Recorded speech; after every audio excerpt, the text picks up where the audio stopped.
থ্যালাসেমিয়ার বাহককে বিবাহ না করে। তাহলে আমাদের কি করতে হবে? আমাদের প্রত্যেককে বাধ্যতামূলকভাবে বিবাহের পূর্বে সে থ্যালাসেমিয়ার বাহক কিনা এটা জানতে হবে। হিসেবটা খুব সহজ, অঙ্কটা খুব সহজ। একজন থ্যালাসেমিয়ার বাহক অন্য একজন থ্যালাসেমিয়ার বাহককে বিবাহ করবে না। আমরা ভারতবর্ষের বহু বিখ্যাত ব্যক্তিত্বকে জানি যারা সুদীর্ঘ জীবনযাপন করেছেন, তাদের মধ্যে কোনো একজন থ্যালাসেমিয়ার বাহক, কিন্তু স্বামী স্ত্রী দুজনে নন। অমিতাভ বচ্চন থেকে ঋত্বিক রোশন একাধিকজন আছেন যারা থ্যালাসেমিয়ার বাহক, কিন্তু তারা দুজনে থ্যালাসেমিয়ার বাহক নয় বলে সমস্যাটা হয়নি। আমাদের সমস্যাটা কোথায় হয়?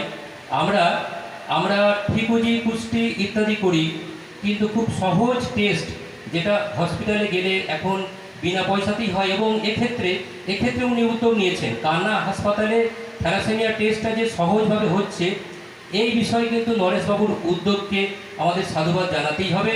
এবং আমি চাইব আপনারা সবাই করজোরে নয়, করতালির মধ্যে দিয়ে তাকে অভিনন্দন করবেন করার জন্য। তার যে প্রয়াস শুধু হাসপাতালে না, স্কুলে যেখানেই থাকুক সবাই অংশগ্রহণ করেছেন।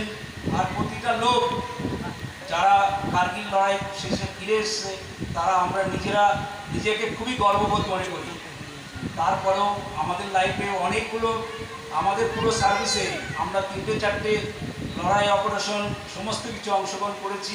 কিন্তু তা সত্ত্বেও আজকে আমরা যে সুস্থ শরীরে আমরা যে আজকে আপনাদের মধ্যে আছি, এটাই আমরা সব থেকে বেশি মূল্যবান মনে করি।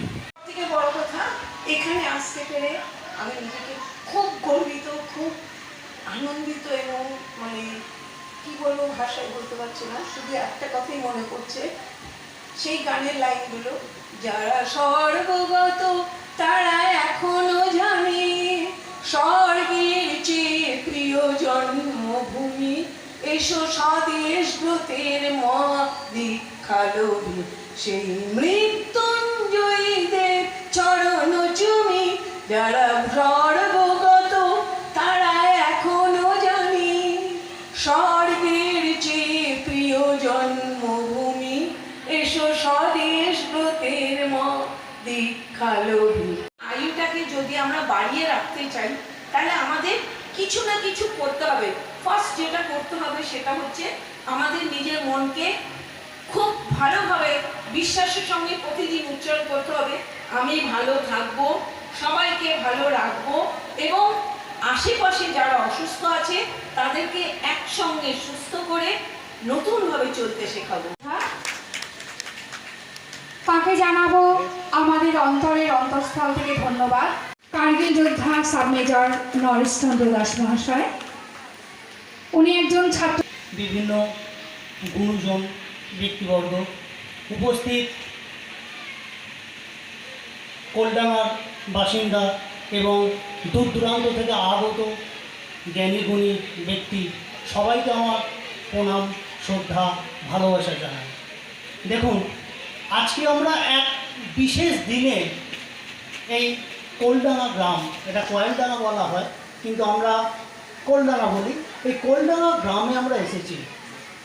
ভারতবর্ষের যে 1999 সাল বিখ্যাত সময় একটা গেছে, সেই সময় যে কার্গিল যুদ্ধ প্রায় 85 দিন চলেছিল, যে বহিঃশত্রুর আক্রমণ থেকে ভারতকে রক্ষা করে।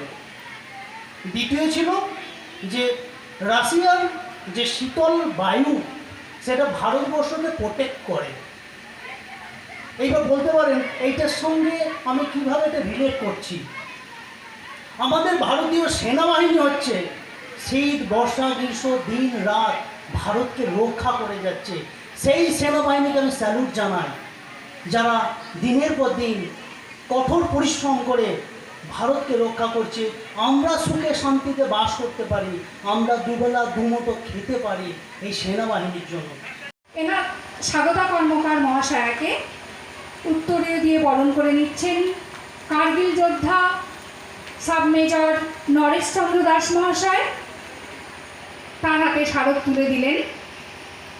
এই যে বিশেষ দিন কার্গিল দিবস, আজকের এই দিনে সেই সব বীর সেনানী যারা কার্গিল যুদ্ধে তারা নিজেদের সাহস এবং আত্মত্যাগের মধ্যে দিয়ে নিজেদের প্রাণ বিসর্জন দিয়েছিলেন, তাদের প্রতি আমার অন্তরে শ্রদ্ধাঞ্জলি নিবেদন করি।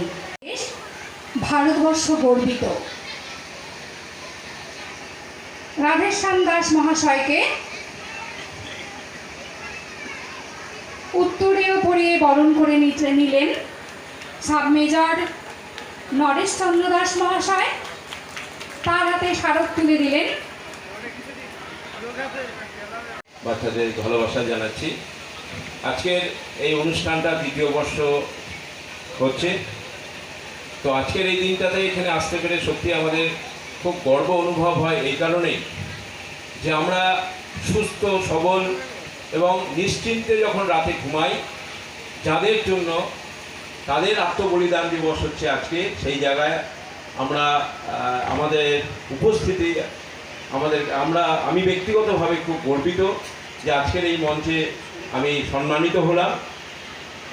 আমি ক্রীড়াবিদ হিসাবে এই কথাটা বলবো না, আমার মনে হয় প্রতিটা মানুষেরই খেলাধুলার মধ্যে থাকা উচিত, কারণ খেলাধুলার মধ্যে দিয়ে আর কিছু না হোক, বড় প্লেয়ার না হলেও একজন সুস্থ নাগরিক তৈরি হওয়া যায়, যার মধ্যে একটা সুশৃঙ্খল একটা পরিবেশ তৈরি করা যায়, মূল্যবোধ তৈরি হয়, যেটা সমাজকে সমৃদ্ধ করে।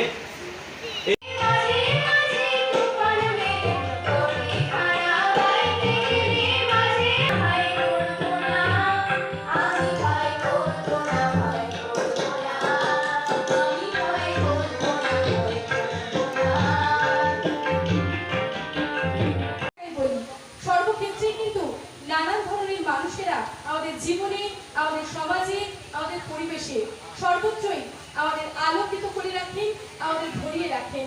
আর এই ভরিয়ে রাখার নামই কিন্তু জীবন। আজ আমরা রয়েছি কার্গিল দিবস পালনে। নিজেকে ধন্য মনে করছি। প্রথমে উপস্থিত সকলকে জানাই শ্রদ্ধা, ভালোবাসা, প্রণাম। মঞ্চের প্রত্যেক গুরুজনকে জানাই শুভেচ্ছা, ভালোবাসা, প্রণাম। এবং কল্যাণের প্রত্যেক গ্রামবাসীকে জানাই আমার অন্তঃস্থল থেকে শ্রদ্ধা, ভালোবাসা।